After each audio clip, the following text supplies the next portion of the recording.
ही पंपाची ॲडजस्टेबल दांडी फवारणीची. हिची खासियत म्हणजे अशी की ही पाहिजे आपल्याला तेवढी 10 फुटापर्यंत लांब करता येते. जेवढी आपल्याला हाईट ॲडजस्ट करायची आहे तेवढी करता येते. आणि फवारणी पण एक नंबर होते. कमी चालावं लागते पंप घेऊन. जवळपास एका वेळेस 20 फुटाचा एरिया कव्हर करते. एवढी लांब होते दांडी 10 फुटाची. आणि फवारणीसाठी शेतकऱ्यासाठी एक नंबर आहे. जबरदस्त एकच नंबर काम.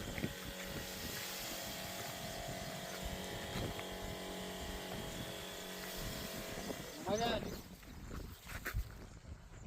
एक नंबर भाऊ. दांडी ॲडजस्ट पाहिजे त्या पद्धतीनं जेवढी हाईट पाहिजे आपल्याला तेवढी करता येते. 3 फूट 4 फूट जास्तीत जास्त 10 फुटापर्यंत.